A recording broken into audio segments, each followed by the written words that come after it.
Hello, everybody, and welcome to another episode of Panther Pourri, a Florida Hockey Now podcast. I'm your host, Jacob Langsam. Here with me, as always, is my co-host, TJ Peterson. And folks, it is July 1st, 2024, day one of the 24-25 season of the NHL calendar and the opening of unrestricted free agency. There are quite a few things that the Panthers took care of today, but the one notable and very clearly most important one of those is extending Stanley Cup clinching goal scorer Sam Reinhart. It really came down to the wire last night. You had Friedman, you had LeBron, you had all the insiders kind of tweeting about, the Panthers are kind of coming up on time here with Reinhart. There was no filing, and then basically right at midnight, it seemed. Actually, it was at 11:50 p.m. that Pierre LeBrun tweeted something to the effect of things are moving in a positive direction. Which you would generally expect with 10 minutes to go before the 8-year deal is off the table. If he's tweeting something like that, it probably means good news. And of course, we woke up this morning to the news that Sam Reinhart has been extended for 8 years at $8.625 million per year. An absolute steal of a contract. Yeah. If you look at the projected value that Dom Luszczyszyn, friend of the show, a mispronounced name that I just gave, etc., you'll see that he's expected to provide over $10 million of value in every year of the contract, which you'll take that at under $9 million. Yeah. 8 years is something that you're comfortable giving a player like this that provides value at both ends of the ice, as much of a cliche as that is. He's a guy that has a tangible defensive impact that we've been able to track over a course of years. It's not just the fact that he shot 25% this past season or whatever exactly it was that enabled him to score almost 70 goals, playoffs and regular season. He scored 57 in the regular season. He was second in the league behind Matthews, who is, a freak and cannot get caught by anybody in any reasonable world. So that was an outstanding output for him. So I'm not worried about it being an outlier in terms of his shooting percentage, because provided that he is a foil to Barkov that still dominates 5-on-5 and on the power play, he doesn't necessarily need to score 57 goals. He can probably do more assisting than he did this season and still provide a lot of that value that we saw this past season. And I mean, what we saw this past season was way more than a $8.675 million player. Just was way more valuable, and you've got him locked up for 8 years. You know what you're going to get every single one of those years. Probably not what you got this past season, but it's going to be a good number of goals, power play impact, and 5-on-5 defensive impact. What I will say is, in terms of evaluating the tangible aspects of his defensive game, I think a not irresponsible comparable that you could make to really find the value of this contract is Mark Stone. Sam Reinhart is a defensively responsible scoring winger who had one extremely good season, 57 regular season goals. And if I had to guess, I would say that those 57 goals are part of what held up this contract from being done. It would be foolish of his agent to not try to play that up to get a few extra bucks. Mark Stone making $9.5 million for 8 years from Las Vegas. Reinhardt obviously comes in $1 million below that several years later. TJ, I'm going to ask you a quick trivia question here. How many seasons has Sam Reinhart scored 30 goals for the Panthers? At least 30 goals for the Panthers. Is it one, or is it all of them? The correct answer is all of them. I feel like it's got to be one or the other. The correct answer is all of them. Sam Reinhart has scored at least 30 goals in every year that he has put on a Panthers uniform. In contrast to that, at $1 million more, would you like to guess how many at least 30-goal seasons Mark Stone has had in his career? 2. The correct answer is 0. Wow. 4, 26, 23, 22, 20, 28, 5, 21, 21, 9, 17, 16. A lot of those seasons he was injured, so there was, pacing issues in terms of he probably would have scored 30 if he was fully healthy in some of those seasons. I'm not above saying right now that Sam Reinhart is a better player than Mark Stone. For them being of comparable skill sets, I'm not beyond saying that Reinhardt is currently the better player. And we just got him locked in for $1 million less per year. He has a back, so that makes him a better player. That's a good start. Yeah, Sam Reinhart does have a functional back. I will say, I don't think, well, you know what, maybe I shouldn't say this because Sam Reinhart literally finished 4th in Selke voting this year. I was going to say I don't think he'll ever get as much of the Selke consideration that Stone got for a winger, but Reinhart literally finished 4th in voting this year. So, yeah, if your closest comparable is Mark Stone, but you're also coming in at $1 million under, that's a good contract. That's a really good contract for the Panthers. Bill Zito, another piece of phenomenal work. I think that we'll enjoy this for 8 years to come. Congratulations, Sam, on getting a nice amount of money for yourself, $69 million in total. Very nice, very nice. And that was the major piece of business that the Florida Panthers did in the past 24 hours, because since then we've seen a number of players walk away, and I kind of just want to talk about it in a macro sense now. Yeah. We saw Brandon Montour go to Seattle for 7 years, $7.14 million. More than $1 million more than Gus Forsling will be making for the next 8 years. We saw Oliver Ekman-Larsson go to Toronto with a 4-year contract that is a term that I find unbelievable. Yep. At $3.5 million average annual value. Anthony Stolarz, backup goalie last year, also went to Toronto for 2 years, $2.5 million average annual value. We saw Kevin Stenlund go to Utah. He got 2 years. He got $2 million average annual value. And this one hurts. Ryan Lomberg, 2 years, $2 million average annual value, back to Calgary. Reunited with Jonathan Huberdeau and Mackenzie Weegar. He's going back to Calgary. Yeah, going back to Calgary. Tupac definitely would have, or no, not Tupac. Biggie would have definitely said it like that. Ooh. I said Tupac because it's Cali, so naturally my brain goes to Tupac. But it was Biggie's song. Yeah, and I think one thing worth noting about all of those players, and in relation to the other pieces of business that the Panthers took care of today, every single one of those players got a higher AAV than anyone not named Sam Reinhart that the Panthers signed today. I think that's a really important way of framing why some of these decisions were made. Behind Sam Reinhart's 8.625, the next biggest number that they signed, AAV-wise, was Dmitry Kulikov at $1.15 million per year for 4 years. Yeah. So, like, that should really give you a sense of where Bill Zito's head was at in terms of letting a guy like Ryan Lomberg or OEL walk. Clearly, Bill Zito didn't want to throw these bags of money at these guys, and I don't blame him. OEL probably doesn't last 4 years in Toronto. At least his ankles probably don't. Lomberg, everyone else, Montour, 7 years, $7 million is a bit of an overpay. You could argue market value for a strongly offensive right-handed defenseman, and I wouldn't really be able to say much about that, but the fact that comparatively he's making that much more than Gus Forsling kind of dampens the value of that contract to me, because these contracts are going to start in the same year, and we all agree that Forsling is a better player than Montour overall. Forsling unlikely to bring the offensive production that Montour had last season, but $7 million for Montour when we had just locked up Forsling under 6 just seems big. As for everyone else, go get your bag. Congratulations. Ryan Lomberg, I was talking to someone on Twitter in particular who reacted to the Lomberg news by saying that we could have matched that. And you're right. In a vacuum, we could have.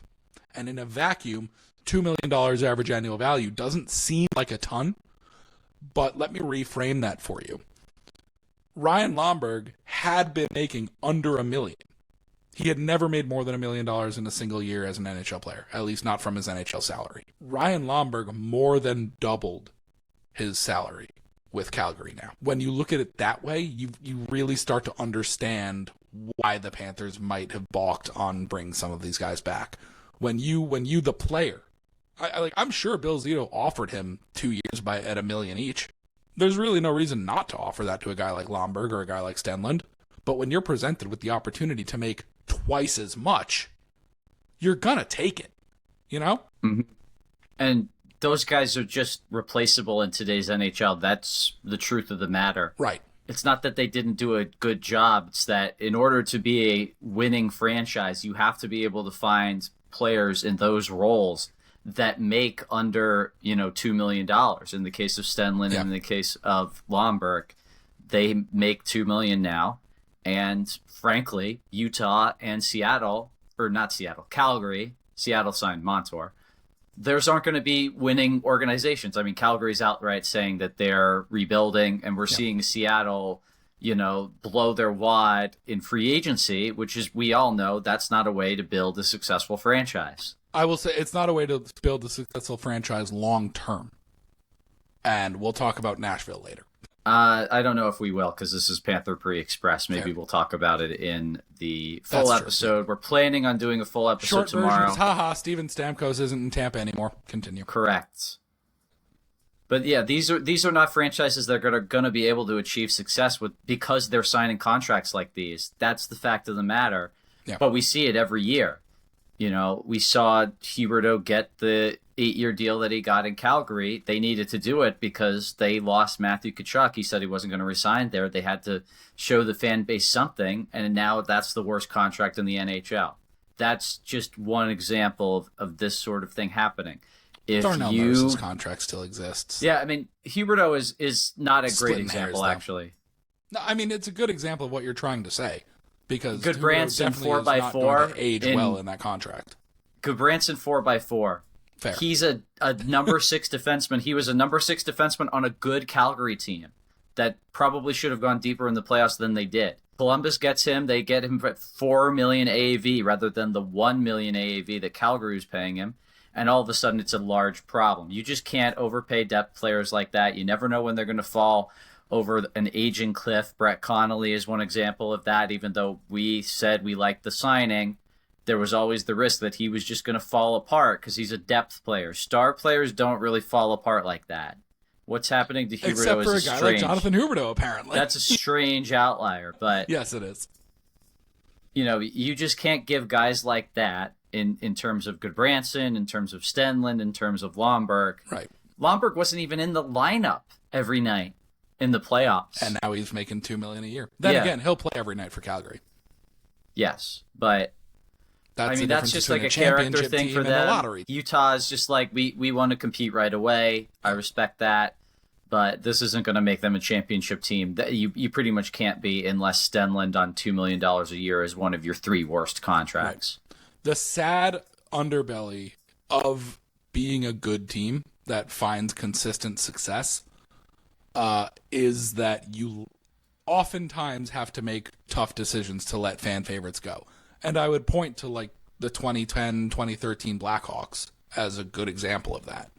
How many guys were great on that team and then went off to just absolutely crumble elsewhere? Andrew Ladd, Dustin Byfuglien, like these Dustin are guys. Byfuglien was good. What are you talking about? He wasn't his contract good for very long once he went to Winnipeg. I don't know about that, but vanished. There were plenty of examples. Brian Bickle. Come on, Andrew Ladd is a friggin' phenomenal example of what I'm saying. It is a good example. I'm saying there's more examples other than Byfuglien. Yeah. Bickle's issue was injury. I kind of give him a pass. But yeah, but I mean, that happens. True. So. And speaking of Brian Bickle, they used Teuvo Teravainen as the chip to offload Bickle's contract, and now they have Teuvo Teravainen back. So good for Chicago there. But again, Panther Pourri Express. Yeah, I mean, this is the sad fact of winning a cup. You're going to lose some guys that the fans love. Because if you want to win the cup again, you have to not re-sign players you had, but you have to go out and sign players to those team-friendly contracts that got you the first one. Right. That's how you build a consistent winner. Right. Rather than you're just not going to be able to. You're just not going to be able to keep that same team under the upper limit once guys get raises. And the guys that you have to keep, or the Forslings and the Reinhardts and the Barkovs and the Tkachuks and the Ekblads, even though they're looking at trading him. We'll just say that because for the sake of his own thing. But he's the first pairing defenseman on its But Ekblad deserves his own segment on a full episode. Yeah. So they're keeping those guys, and you have to work in some new guys that are on the fringes. We'll talk about that in a minute. You alluded to it. I just wanted to mention the Dmitry Kulikov contract extension. He got 4 years. He got, what was it, 1.15? 1.15 per. Right. So the reason that the 4 years isn't a hard pill to swallow in this case is because that contract can be buried in the AHL. Yeah. And the way that contract burials in the AHL works is that if you send a player down on a one-way contract to the AHL, this applies to two-way deals too, but it's really only worth explaining as far as one-way deals go. You get a certain amount of cap savings once they hit the AHL roster, provided they're not claimed on waivers and all that. Right. And the amount is somewhere in the $1 to $1.1 million range at the moment. And it's continuously increasing.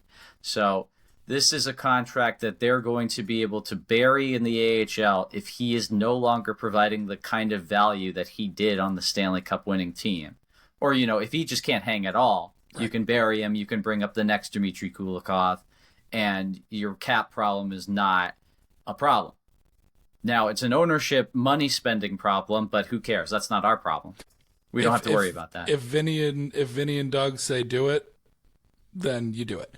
This Kulikov deal is highly inoffensive for exactly that reason. I would be shocked if he was a regular NHL starter in all 4 of these years. I would be shocked if he was a regular NHL starter in the first 2. I wouldn't be so shocked if he was a starter this coming season.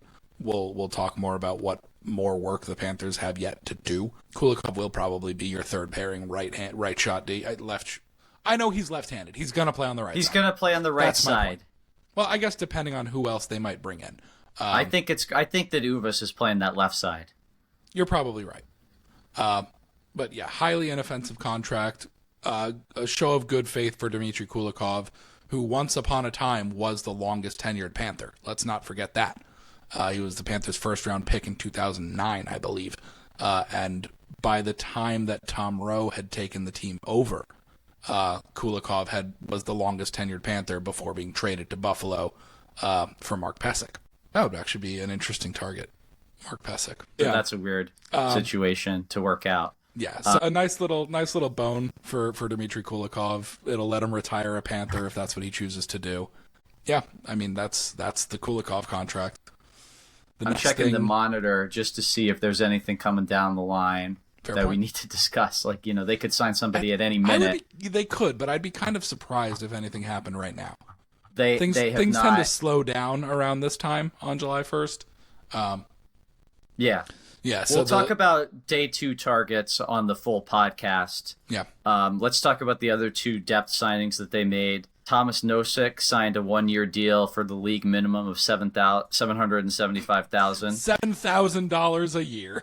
He's really, really like a wage slave. And then AJ Greer, 2-year deal, $825,000 or $850. I can't remember which one it was. It's literally the Lomberg contract. 2 years at $850. There you go, yeah.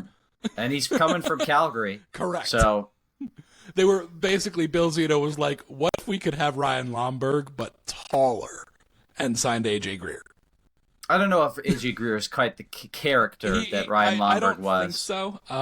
I guess we'll see what happens when he actually starts living down here and skating down here and everything. But yeah, AJ Greer. I like AJ Greer. He's defensively responsible, 4th line winger. He's not going to hurt you. Not a ton of offensive generation. You won't see a ton of offense out of AJ Greer. But that's also not really what you expect out of him. That's not what you brought him in to do. And the fact of the matter is that AJ Greer, you're not going to get burned by having AJ Greer on your 4th line.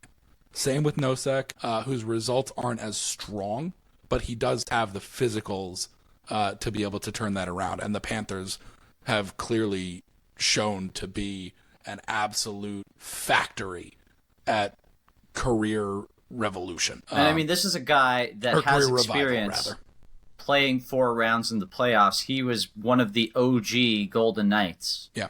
And he was their 4th line center as they got within 3 wins of the Stanley Cup. Right. So he's been there.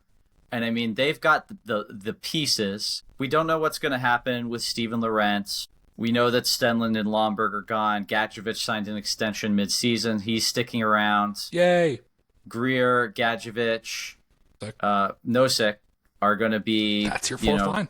definitely competing for fourth line spots. We'll see what happens with Lorentz. Maybe if Posa runs it back. He is not officially retired. Do not let me lose hope here. I hope he does retire, actually, on the top of this game. Yeah, that's not a lose hope thing. Don't you want him to retire a champion? No. I want you to retire a champion, Kyle, so please do. But if you want to run it back with the Panthers, I will be thrilled. Yeah, don't get me wrong. I would be more than happy to bring him back for another year. But yeah, 13th forward. I would be surprised Poso. if he didn't retire at this point. Yeah, I think he should retire. I mean, Mackie Samoskevich potentially, but I don't think he's going to be a fourth liner if he does make the NHL. No waves on Tarasenko. Right, Tarasenko's now, you're also sitting UFA. with Mackie Samoskevich as your third line right wing. Which is not a huge problem. No, I actually think it's pretty good.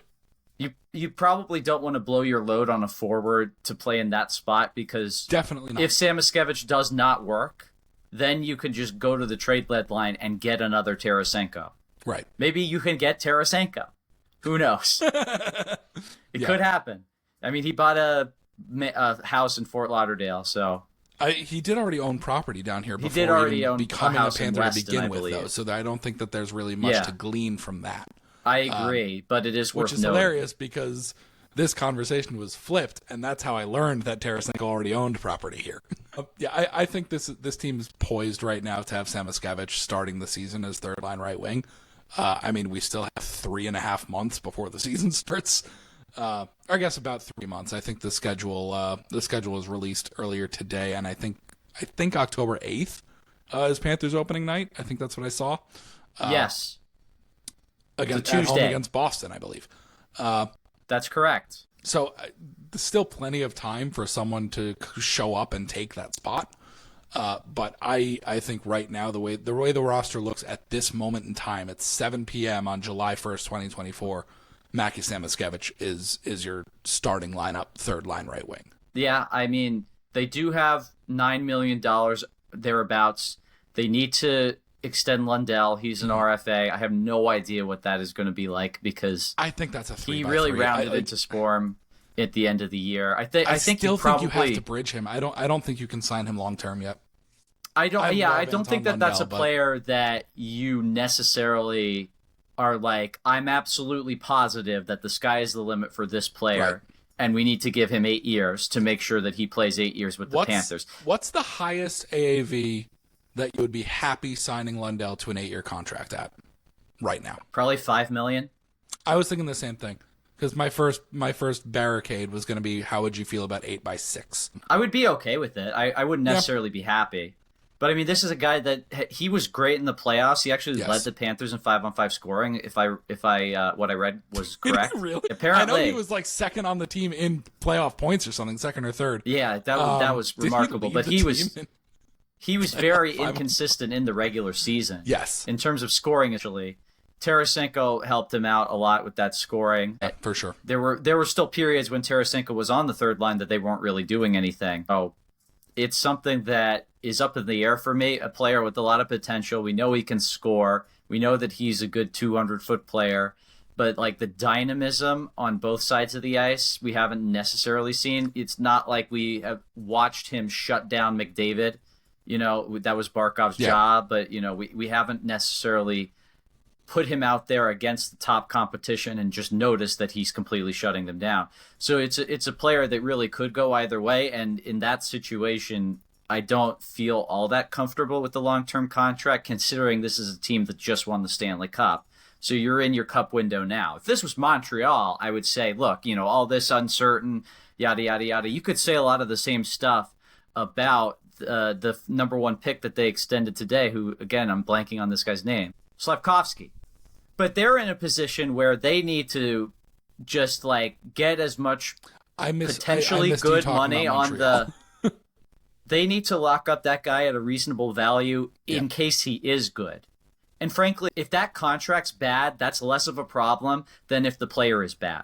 Yeah. Because you had this opportunity to get a franchise-changing player. He doesn't necessarily need to be a franchise player, but he probably needs to be at least on the level of a Suzuki or a Caulfield.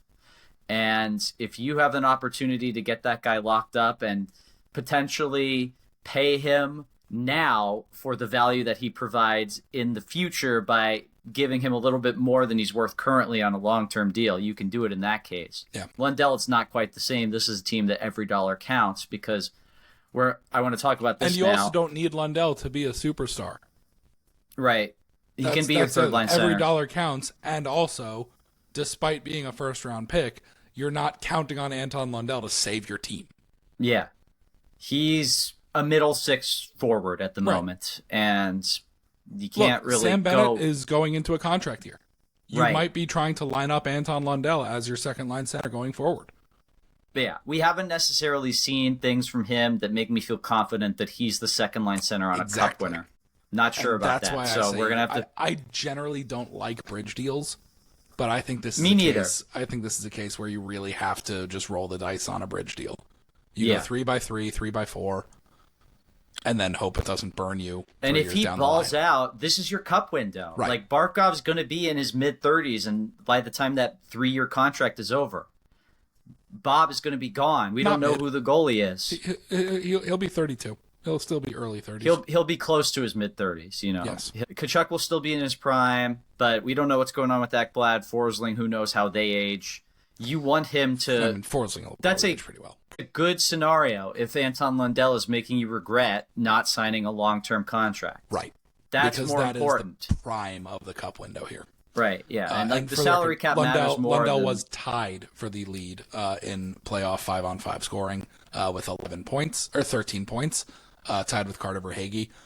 The two of them tied for 5-on-5 primary points in the playoffs with 9 apiece. Evan Rodriguez was first with 11. Matthew Tkachuk was second with 10. Nice. I love you, Rod. Anyway, let's wrap up the episode by talking about, we've discussed that there's now this third-line wing hole that we're looking at filling, but we don't even know if Tarasenko is coming in. So let's talk about the gaping hole now on this roster, which is the second defense pairing, and the right side of that specifically, because Brandon Montour is gone. He signed in Seattle. And there's not really a guy walking through that door on this roster right now that I'm like, well, let's just slot him in. The OEL spot, let's just slot Velinskis in. I want to do that. Bjorn Fock. Let's just do it. Or Bjorn just Fock. run it back with Velinskis. Or Bjorn Fock. But this spot, I don't know what's happening, and it seems like a lot of the big names are off the board. So I don't know where they're going with this. There's a few possibilities. You know, Nate Schmidt is potentially one. Ryan Suter, as much as that would not really be a good idea. No, thank you. It's still something they could do. Like, we don't know what they're going to do. There's a reason that I disagree with that. Because the Panthers don't just need a second pair quality right shot defenseman. The Panthers need a power play quarterback. Yeah. That's one thing that kind of I felt like went a little under the radar in everything that happened today. The Panthers lost 2 defensemen. That's all. They only lost 2 defensemen. But those 2 defensemen were literally PP1 and PP2 quarterbacks. You lost OEL and Montour. You don't just need... Like, I'm fine slotting Forsling and whoever in on the second power play. That's fine. But you don't just need a second pairing right shot defenseman. You need a guy who can quarterback your top power play. Yeah, and I don't know who that guy is. Those names are off the board. And that's a concern of mine. I don't know what they're going to do. Now... This might be a good time for me to put in my pet, like, go get the Jake Wallman contract that nobody seems to want, like, pay somebody to retain half of that salary. All of a sudden you've got him at uber cheap, because I think he only makes like 3.5. So 50% retained is $1.75 million. And this is something I feel like teams can do, but they just don't. Like, there's a player out there, pay a third party to retain their salary. Like, those draft picks are burning a hole in your pocket if you're the Panthers. You don't really need those guys right now. They're 18 years old. They're not jumping in the lineup tomorrow, especially the guys in the 3rd, 4th round. Go out and trade for a player and then use the draft picks to get that salary 50% retained. And this is a player that you don't even really have to pay anything for. We just saw him go with a 2nd-round pick to get the Sharks to take on his $3.5 million for the next 2 years.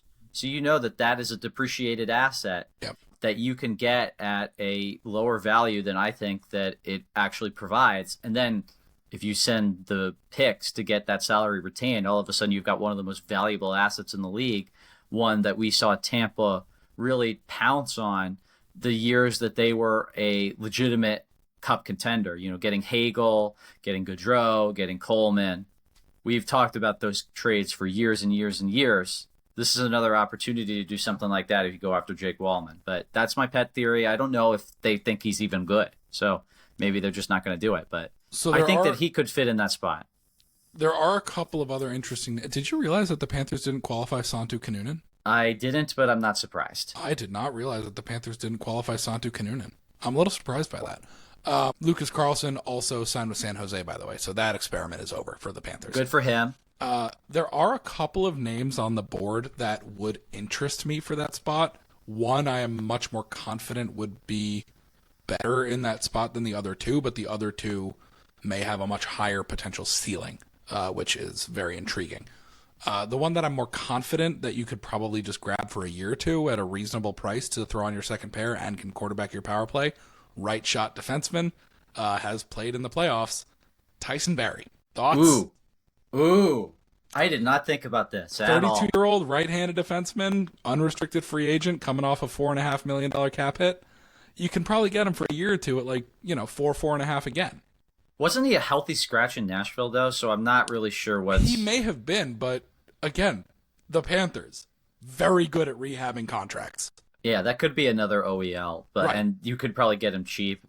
I'm not so confident that he's going to slide into your second pair and be effective. Of the names of the list of UFA defensemen right now, that's the one that I'd probably be most comfortable throwing a bone.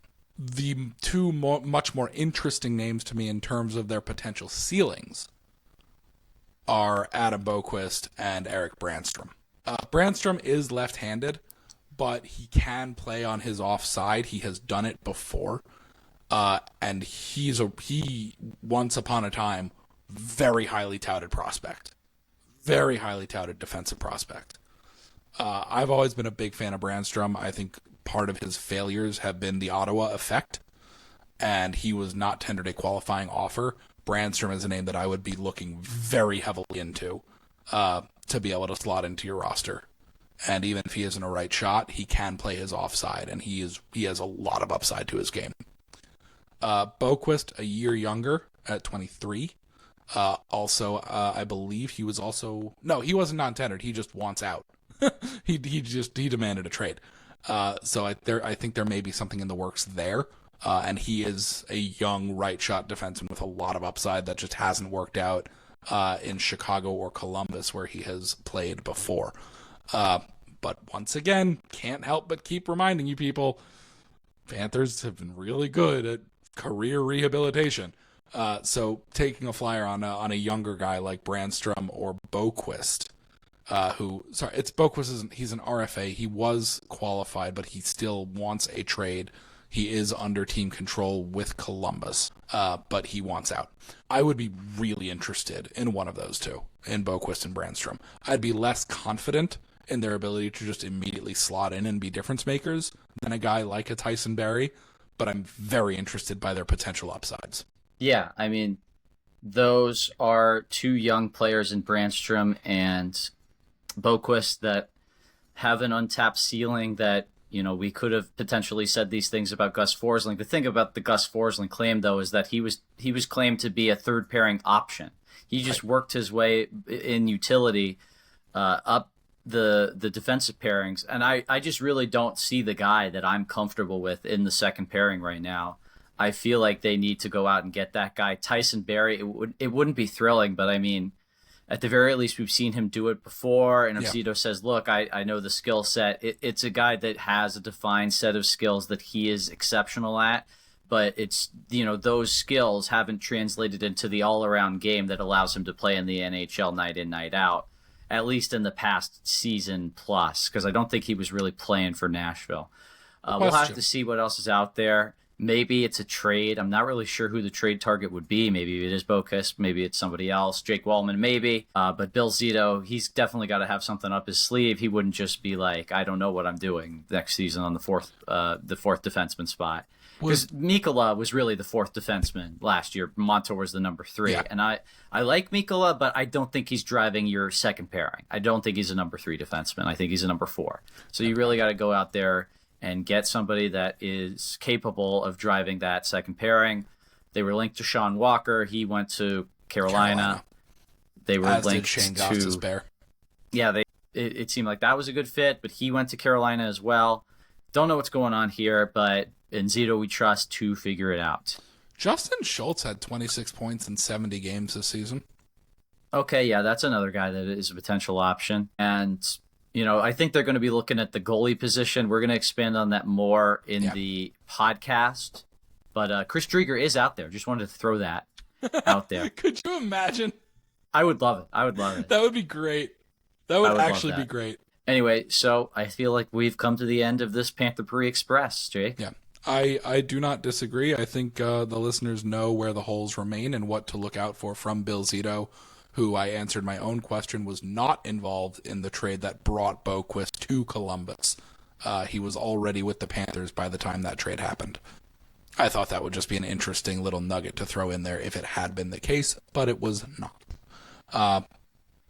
So I mean, I'm happy with what the Panthers have done today. Kevin Shattenkirk is also available. We could probably get him on a 1-by-1 or something like that.